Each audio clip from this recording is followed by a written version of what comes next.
revenge with Karen. An intern could do this job. That's what Ryan, my new manager, a man with the emotional depth of a broken stapler, said, out loud, in front of my team. My team. 15 years of 5 a.m. logins, canceled vacations, patching the system through Y2K level meltdowns.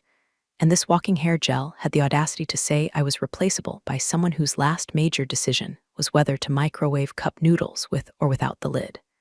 The room went silent. You could hear Pam's acrylic nails clicking against her mug. Greg from finance blinked like he'd just watched someone get run over. I didn't say a word, just nodded, stood up, slid my badge across the table. My chair made this long, screeching sound like it too was horrified, and I walked out. No tears, no tantrum. Just that eerie calm you get right before a tornado levels the town. And hey, before we go any further, 97% of y'all listening to this haven't subscribed. That's right. You've been ghosting me like Ryan ghosted his own common sense.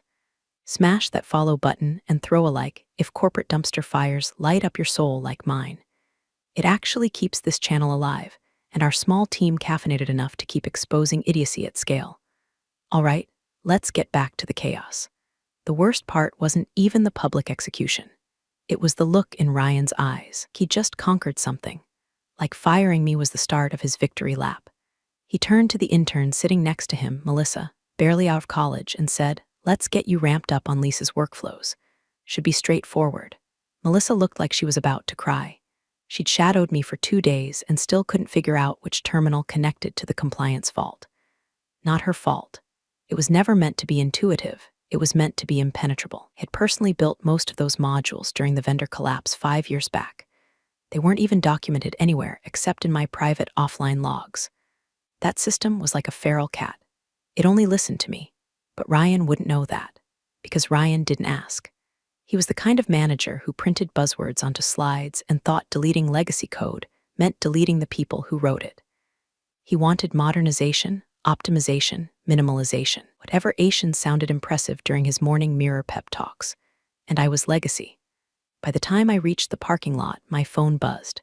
6 unread messages in the team group chat. Greg, WTF just happened. Jenna, are we screwed? Melissa, I'm so sorry. I didn't know he was gonna. I turned the phone off. Got into my car, an old Subaru with more rust than paint, and just sat there. Not crying, just still.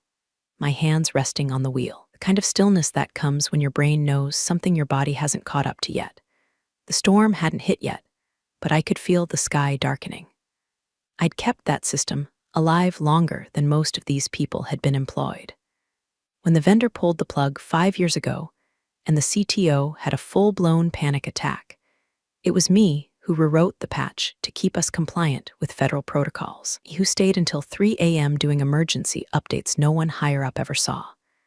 Me who got the quiet call from the CEO personally asking, "Can you keep it alive until we figure this out?" And I had, quietly, steadily, like duct tape on a dam. But Ryan, he just fired the duct tape, told everyone we didn't need it anymore, so I drove home. Windows down. Let the wind do that thing where it tangles your hair just enough to make you look like you've been in a wind tunnel. The skyline of the city behind me like a closing chapter. I didn't know what was coming next, but I knew one thing. They'd realize the truth. Soon. Because while Ryan was handing my responsibilities to an intern who still used sticky notes for passwords, a very real countdown had already started ticking. And once that timer hit 0, well, let's just say the intern was going to need more than a Slack channel and a spreadsheet to keep $240 million in government contracts from going up in smoke. The drive home felt like limbo with cup holders. I didn't turn on the radio, just white noise from the road and the occasional wheeze from my C vents, like even the car was holding its breath. My hands stayed at 10 and 2, like I was afraid if I loosened my grip, I'd rip the steering wheel off. 15 years, 15 damn years. I'd been patching that Frankenstein of a compliance system since Bush was in office. Nobody wanted it, nobody understood it, and yet it kept the lights on, kept our contracts clean, kept the feds off our backs. When I first took over the system, it was half-corrupted, undocumented spaghetti code, duct taped to an aging server rack in a closet that smelled like stale ramen and despair. Told me not to bother learning it, we're replacing that soon. That was 2010. The system outlived 5 department heads, 2 CTOs, and 1 office goldfish. Now Ryan, corporate's answer to a tech bro fever dream, fired me in front of my own team because he thought what I did looked repetitive. Sure, just like maintaining a nuclear reactor looks like pushing buttons. Until someone presses the wrong one. Pulled into my driveway just as the sun dipped below the cul-de-sac. My neighbor was out mowing his lawn like the world hadn't just shifted sideways. I gave a half-hearted wave. He waved back, oblivious. Inside, I kicked off my shoes and opened my laptop. Not the work one, I left that fossil behind. This was my personal machine, my real terminal, the one with copies of everything I was never supposed to take home. But I knew better. I'd seen too many unexpected layoffs turn into panicked 2 a.m. phone calls from former bosses begging for undocumented fixes. I began the process, backed up all my personal logs, exported my compliance cert renewals, printed my access history from the vault, screenshot the last admin token revocation request. Click, drag, encrypt, repeat. It wasn't vengeance. Not yet. It was ritual. Like a soldier cleaning their rifle after getting discharged. Might never fire it again, but damn if it won't gleam when the time comes. The thing people never understood about that system, it only worked because I knew where it would break. I didn't just maintain it, I babysat its moods. I knew which error messages were real and which ones were just ghosts from a deprecated module. The system talked to me in code and timing, in corrupted logs and subtle misfires. It was ugly and ungrateful, but it was mine. 9:17 p.m., my phone lit up, unknown number. But I recognized the area code, corporate HQ. I let it ring out. Seconds later, a voicemail came through. I pressed play on speaker while pouring myself a bourbon. Hi Lisa, this is Claire. I'm calling on behalf of Mr. Hanley. He asked me to check in regarding an unexpected departure earlier today. He wasn't informed beforehand. He's asked if you could give him a call back directly when you have a moment. The tone was polite. The undertone was we might have just made a very expensive mistake. I set the phone down, untouched. Unexpected, huh? I sipped my drink. Let the oak burn settle behind my ribs. I knew what that system would do when my admin tokens timed out. 36 hours from my last login, it would enter uncustodied state. A protocol I personally wrote after the 2018 scandal would start rejecting key sync requests. Red flag the compliance logs, suspend the audit trail, and once that happened, the feds would have to step in, because by definition, the system would no longer be legally supervised, which meant every government transaction, even if harmless, would become suspect. They hadn't just fired the admin, they fired the signature. I leaned back, eyes on the ceiling, bourbon in hand, while the soft hum of my backup drive whispered its quiet goodbye. The wheel was turning now, and nothing was stopping it. First thing Monday, Ryan strutted in like he'd just won a promotion no one offered him. Fresh haircut, too much cologne, and a smug little pep in his step like firing me had somehow cleansed the building of inefficiency. All right, team, he said, clapping his hands in the break room like a kindergarten teacher on a sugar crash. Melissa and Jordan will be dividing up Lisa's. Documentation workflows. It'd be too hard, just routine admin stuff. Jenna looked like she was going to choke on her instant oatmeal. Jordan, the junior engineer who still called PowerShell that black screen, visibly paled. He opened a browser and typed Legacy Compliance Lisa Doc site into the search bar. Nothing came up, because I never made a public site, because that system wasn't supposed to be public. Melissa, bless her heart, was already hunched over her borrowed workstation, clicking through a GUI she didn't recognize, her forehead visibly sweating. There's an error here. It says Vault 41 token expired, custodian undefined, and then it crashed. Ryan didn't even flinch. That's just legacy noise. It'll sort it out. Keep pushing, legacy noise. That's what he called the software I'd basically resurrected from a digital corpse with nothing but half-broken vendor notes and a terminal window. Legacy noise, like it was a fax machine left on overnight.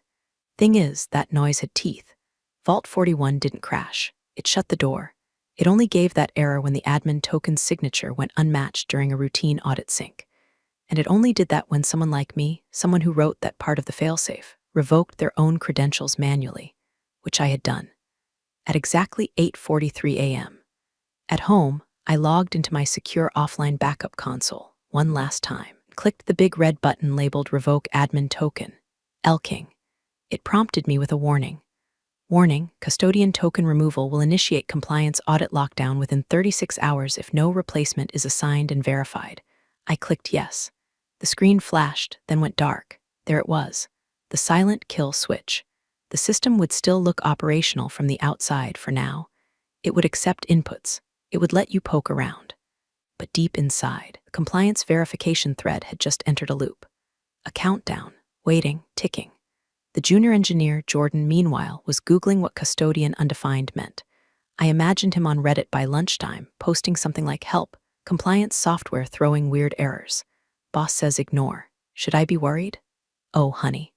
Ryan called a meeting at 2 p.m. to check in on transition progress. He sat at the head of the table, grinning like a man who thinks spreadsheets are foreplay. "So?" he asked. "Smooth sailing?" Melissa held up her notepad. It was blank except for a post-it that read "Ask about 3 FA token," with 3 underlines. She looked like she'd aged 5 years since breakfast. "Melissa," he said again, voice dripping with condescension. She mumbled, "I can't get access to the vault. The terminal keeps rejecting my credentials." "Did you submit the role reassignment through access point?" Ryan asked. "Yes, but it says my role lacks historical signature parity. I don't know what that means." Ryan rolled his eyes so hard I swear he sprained something. "God, Lisa really overcomplicated everything. We'll escalate to IT. Shouldn't legal be notified?" Jenna asked softly. He laughed. "Legal doesn't need to know about error messages." He was wrong. So wrong. Because Vault 41 didn't care about titles, didn't care if you were VP of whatever or a senior executive synergy strategist.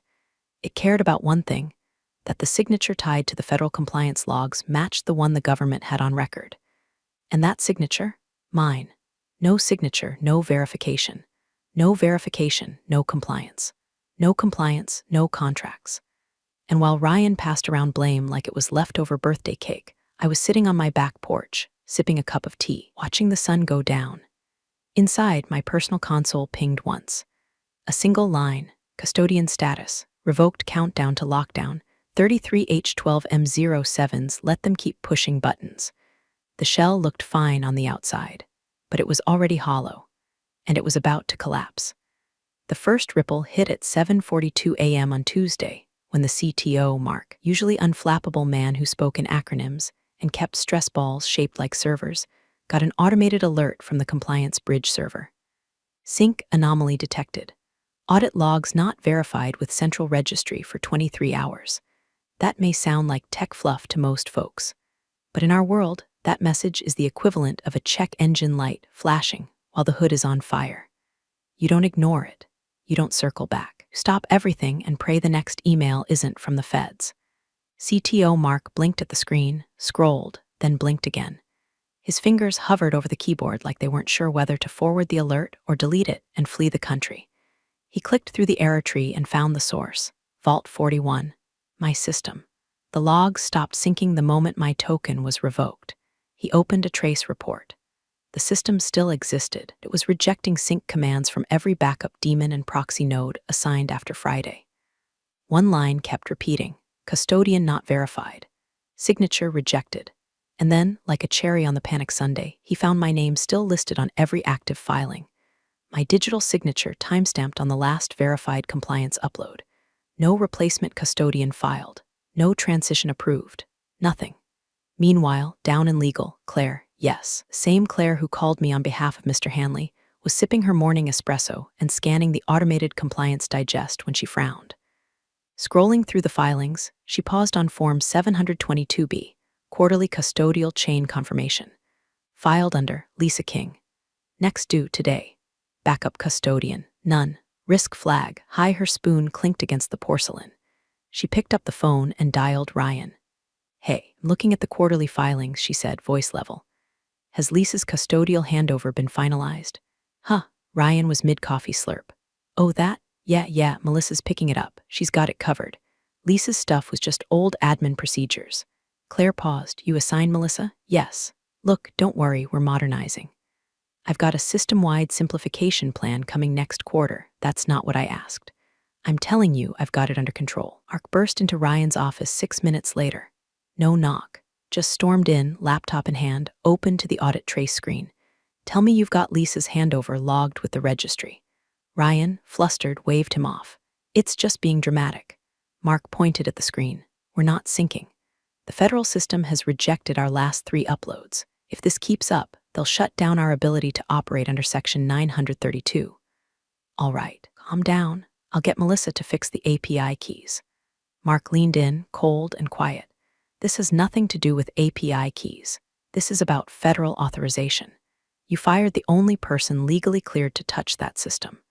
Ryan looked like a man trying to lie with his face, but realizing he left his poker face in his other suit. She was a middle-tier admin. Anyone can do that job. Mark didn't even blink. Explained to legal why her name is still on every active record. Silence.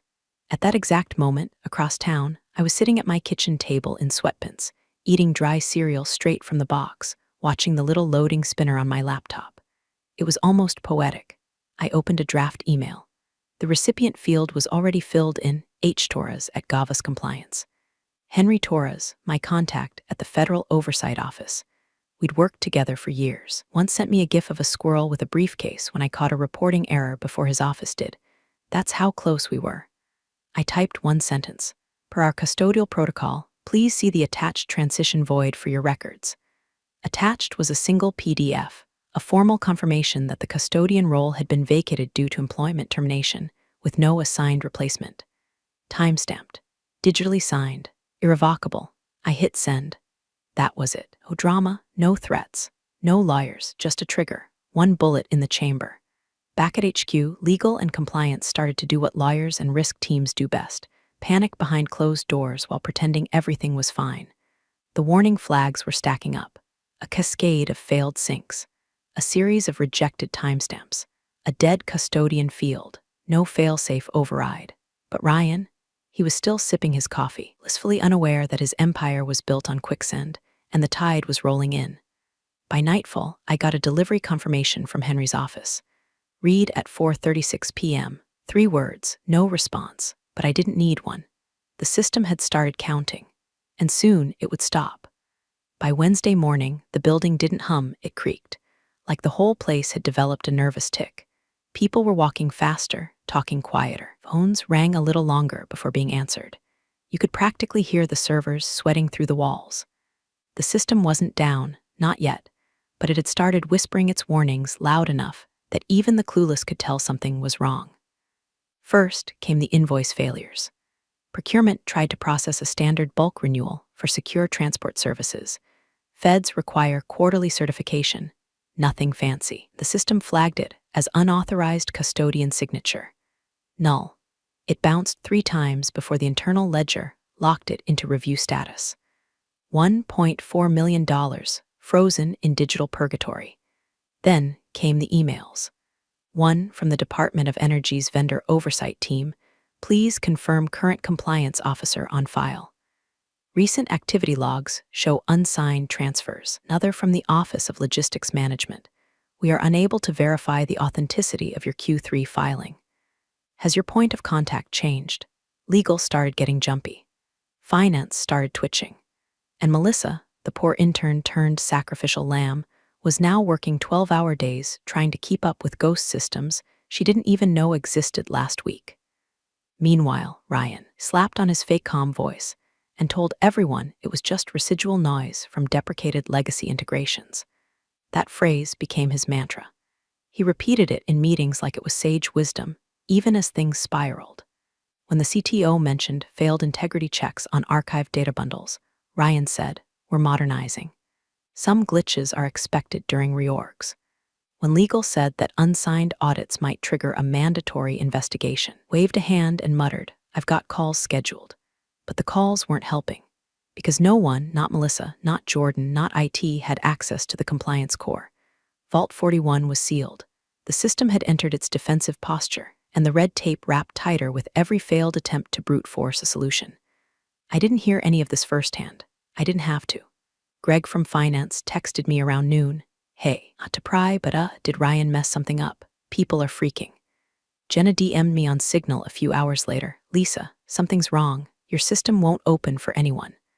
Ryan said you left it oversecured, but that doesn't sound right. Did you do something?" "No, Jenna, I didn't do something. I did everything. I followed protocol. I played by the rules. I just knew the rules better than the fools trying to replace me. From my couch, wrapped in a blanket I crocheted during the pandemic, I scrolled through the quiet unraveling like it was a soap opera I'd already watched but still enjoyed. I wasn't gloating. This wasn't about vengeance, it was peace. The kind of peace that comes when your truth doesn't need explaining anymore. I sipped tea while the world I'd held together with zip ties, and grit started to wheeze and wobble without me. That system was old, fragile. Not because it was weak, because it had been running for years on institutional memory and sheer willpower. My memory, my willpower. Ryan never asked what I did, never wondered why a middle-tier admin got CC'd on internal memos between legal and compliance, why I had clearance levels 3 tiers above his, why the system only ever worked when I was around. And now, even the building could tell something was off. I imagined the elevators sighing, the printers blinking out SOS messages, air smelling faintly of ozone and bad decisions. The shutdown wasn't here yet, but it was close enough that the floor had started to feel it. Like the first wind before a hurricane, whispers through the cracks, papers fluttering, all eyes pretending not to look at the sky. It was 7:46 p.m. when Ryan's phone rang. He was halfway through a mediocre takeout pad thai, sitting on his couch in socks and a t-shirt that said "Hustle Harder," watching a startup pitch show he didn't understand but pretended to love. The ringtone jolted him. It was his work line. He groaned and flipped it over. "Procurement, int," he paused, answered. "Ryan here." "Ryan, this is Marion from procurement," the voice snapped, no pleasantries. "Why are all our federal transactions frozen?" He blinked, chewing. "I'm sorry, what?" "I've got 5 flagged orders, all government-facing, stuck in authorization review. System won't accept new transactions until previous logs are verified, which, by the way, haven't updated since Monday morning." Ryan stood up. "That doesn't make sense. We submitted the logs. IT must be." "It's not IT," Marion cut in. "I checked with them already. Vault 41 is rejecting every input. We can't even view the audit trails." "Okay, calm down. It's probably a permissions issue. I'll just pull the logs myself." Hung up before she could reply, already logging into the compliance console from his work laptop, greasy fingers dancing over the trackpad. "Access denied. Authority token invalid. Error code, SIG chain mismatch." He frowned. "Tried again." Same screen. His access level, still technically director, wasn't enough to get into the audit trail system because that system had a custodian gate, one tied to a very specific set of credentials. Mine. Dug through the transition folder he told Melissa to sort through later. Most of it was empty. The only thing of note, a spreadsheet titled Lisa Transition Tasks with 4 cells populated and one big red comment box that read, "Pending approval. Vault access not delegated." He called IT. "I need emergency access to Vault 41. The night tech, Julio sighed. "We've been trying since Monday. Vault's not recognizing any of the backup tokens." "About system override?" Julio hesitated.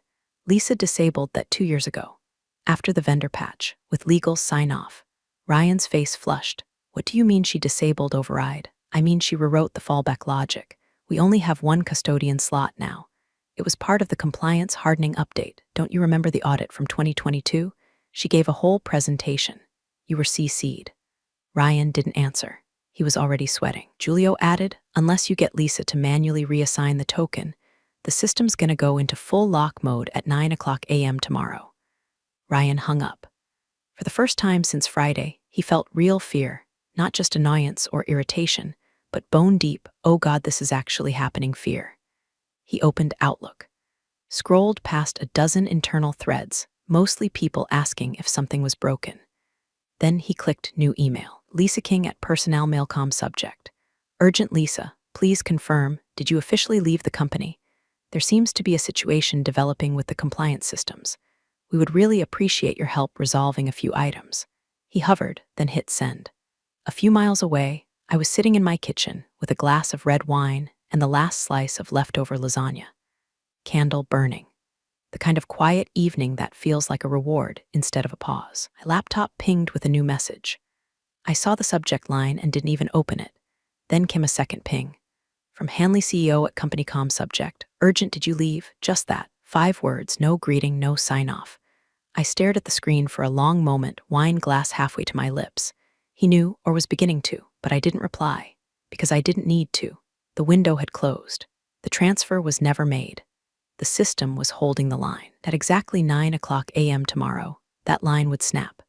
Thursday, 8:59 a.m. The morning meeting in Conference B was already tense. People filed in like they were walking into a courtroom. Melissa clutched a lukewarm coffee with both hands like it might protect her. Jenna didn't speak at all, just stared straight ahead, jaw clenched. Even Greg from finance had stopped trying to make nervous jokes. Ian sat at the head of the table in a tailored navy blazer he probably thought screamed authority.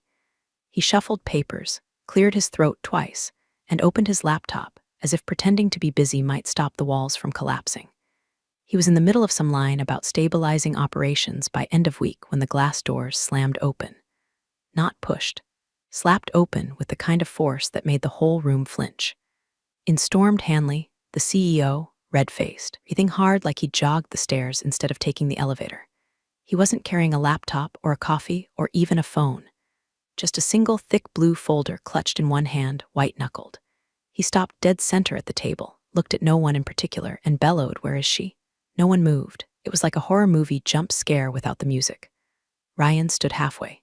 "Mr. Hanley, I assume you're referring to Lisa," Hanley growled. "I'm referring to Lisa. Where is she?" Ryan glanced at Melissa, then back at Hanley. "She was part of the restructuring initiative. We've since redistributed her tasks to." Hanley slammed the folder onto the table. People jumped. The folder burst open just enough for the top page to slide out, marked with a fat red header. "Notice of Federal Contract Suspension System Integrity Unverified," Jenna gasped. Melissa dropped her coffee. Hanley turned slowly toward Ryan, voice low now. "Razor sharp. Restructured the only person on staff certified to maintain our compliance system. The one who, I don't know, personally built the patch that kept our $240 million in contracts from collapsing." Ryan tried to recover. There was an assumption that the system had transitioned. "We assigned a team, assumed," Hanley snapped.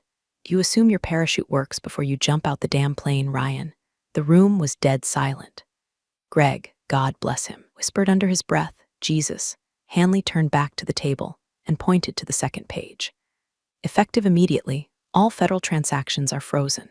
All contract workflows have been red flagged, and we are officially under preliminary investigation for failure to maintain custodial oversight under Federal Statute 932. Melissa looked like she might cry. Jenna looked like she wanted to run. Ryan cleared his throat and reached for his laptop. "Can fix this? We'll reach out, have Lisa reauthorize access. She's under no obligation." Hanley cut him off. "You fired her. You revoked her clearance. You removed the signature without a replacement in place. She followed protocol. You didn't." Someone at the far end of the table whispered, "Wait, she was the actual custodian of record." Hanley turned and barked. "Of course she was. Why the hell do you think she had higher clearance than me on Vault 41? Because she was handpicked by me to hold that system together after the vendor collapse. She was the keystone." Ryan finally sat down, no more spinning, no more buzzwords. Just a man slowly realizing he'd pulled the wrong thread, and now the entire quilt was unraveling in front of everyone. "Sir," he tried, softer now. "I didn't know." Hanley didn't look at him. He just shook his head once. "You didn't ask." And then he turned and left the room. Not a word more, not a plan, not a promise. Just stormed out the same way he came, leaving silence behind so thick it felt like the oxygen had been turned off. Back at home, I was on my second cup of coffee. Same hoodie, same quiet kitchen, news on low in the background, inbox clean. Phone screen lit up again with a single line text from a number I hadn't saved. "Please, just tell me how to stop this." I didn't respond, because by now they weren't asking for help. We're asking for a miracle. And miracles weren't part of my job description anymore. The boardroom that afternoon felt less like a meeting and more like a funeral, except no one had the decency to bring flowers. Ryan sat at the far end of the table, collar undone, eyes darting like a trapped animal trying to find an exit that didn't exist. The legal team was huddled in silence, laptops open but untouched. Compliance had printed every page of the suspension notice and laid them out like evidence in a trial. Hanley stood at the head of the table, hands flat, face drained. His voice, when it finally broke the silence, was a low, dangerous calm. "Ryan," he said, "do you even know what her job actually was?" Ryan blinked, opened his mouth, closed it, then tried again. She managed ops reporting. Internal workflows. Legacy documentation procedures, I thought. No. Hanley interrupted, shaking his head slowly. She was the only federally certified custodian for our compliance infrastructure. The only one. You fired the signature. You didn't just fire an employee. You erased our legal right to operate. Someone on the legal team whispered, Jesus Christ. Hanley kept going, voice rising only slightly. Lisa was vetted by the Office of Contractual Integrity. She passed level Roman 3 clearance when our vendor collapsed, and no third party could take over the system. I was there when she rewrote the compliance bridge from scratch using obsolete infrastructure no one else would touch. You know why we never replaced her? Ryan looked up slowly, eyes wide. Because we couldn't. Hanley slammed a manila folder down in front of him, Lisa's clearance profile, sealed with a federal stamp. This wasn't just an HR file. This was a security contract, and you signed the offboarding form like you were tossing out expired printer toner. Ryan stared at the document like it might bite him. He looked pale, smaller somehow. I didn't know, he whispered. That's the goddamn problem, Hanley shot back. You didn't know, you didn't ask, you assumed. You thought she was just another quiet worker be pushing buttons while you strutted around babbling about streamlining. Ryan tried to stand. We can fix it. Call her, offer her a reinstatement. It's already been reported, snapped Claire from legal. Her custodian role was marked vacated and confirmed by the Federal Compliance Office at 4:36 p.m. Tuesday, she filed it clean, precise, by the book. And because we had no backup custodian, added the CTO, who hadn't spoken all day, the system interpreted her departure as abandonment. The audit lock is automated. Vault 41 began countdown the moment her token hit revocation. Hanley stared at the ceiling for a beat. So what you're telling me is we're done. Unless she comes back voluntarily, Claire said, and signs a new custodial agreement, yes. Can't we push a reinstatement form? Ryan asked, voice cracking. It won't matter, the CTO replied, not without her physical presence. She built biometric tie-ins. Facial, signature, keystroke behavior. The system knows it's her. Can't fake that. Christ, no one corrected him. Hanley rubbed his face and turned to Claire. Do we have a number for her? She didn't answer our last 3 calls or emails or the courier we sent yesterday. I doubt she's going to change her mind. Hanley nodded once, slowly, like a man marking the spot where the ship hit the iceberg. He looked across the table again, past legal, past IT, straight at Ryan. I gave you the keys to something you didn't understand. Instead of learning what it was, you set it on fire.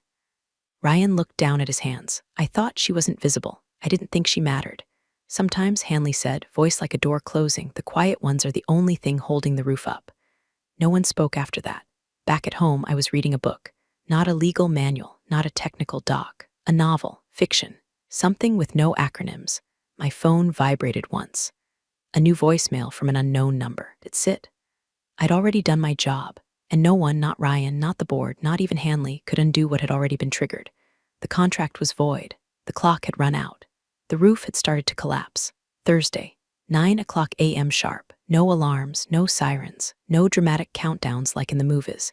Just a single line of red text that blinked into existence on every monitor across 3 floors of the operations wing. Quiet. Clinical. Authorization lock. Custodian role vacated. All contract-related systems suspended per federal compliance protocol.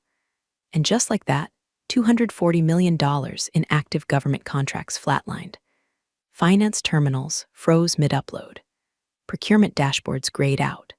The audit console stopped responding altogether, showing nothing but that red line like a death certificate, signed in code. Char tried to force a payroll release and got slapped with a hard rejection tagged compliance chain invalid. Ryan was nowhere to be found. Hanley, already in the war room with legal, the CTO, and 3 red-eyed execs who hadn't slept, watched the red message appear on the big screen. No one said a word. The weight of it landed like a body. Then came the emails. One from the Department of Defense, effective immediately. Our firm is placed on administrative hold pending full custodial reassessment. Another from the Federal Office of Logistics. We are initiating a third-party review of contract eligibility in accordance with Clause 7 to 9b. Please cease all work until further notice. Even the janitorial contract triggered a red flag. Hanley sat perfectly still, then leaned toward Claire, legal, and whispered, Do we still have a shot at getting her back? Claire didn't look up from the screen. She's under no obligation now. The moment we submitted the offboarding, she became a civilian again, and she finally turned to face him. She was our compliance officer of record, That's what the feds are seeing right now. Her name, no replacement. Silence settled like ash. At 9:07 a.m., Melissa stood from her desk and walked into the hallway. She didn't cry. She didn't scream, just leaned against the wall and stared at the floor like it might offer answers. IT began pulling logs. Finance began drafting loss estimates. PR sent out a scheduled system maintenance tweet no one believed. Someone in legal muttered, "We're going to get sued into the afterlife." But Hanley, he just stared at the screen, at that blinking red banner, at the ghost of the woman he'd trusted, the one he never should have let HR touch. Across town, in a quiet cafe with black tile floors and too many Edison bulbs, I sat near the window, reading. Just a paperback thriller I'd picked up from the used bookstore. A croissant half-eaten, coffee cooling beside me. My phone buzzed once on the table. I glanced down. Unfamiliar number. No message. Then another buzz. Then a third. I didn't need to check. I already knew. They were calling because they finally understood. Not out of respect, not even regret. Just fear. Fear of the systems I'd held together. Fear of the silence I left behind. I picked up the phone, let it vibrate in my palm a second longer, then pressed and held the power button. Screen went black. In that moment, it wasn't revenge. It wasn't bitterness. It was something simpler, closure. Because I didn't burn the bridge. I just let them walk off it and watched from a distance as the structure they thought didn't need me collapsed under its own arrogance. You're the real stars of the corporate jungle. Thanks for watching. Hit subscribe, or I'll flick the switch on your old cubicle memories.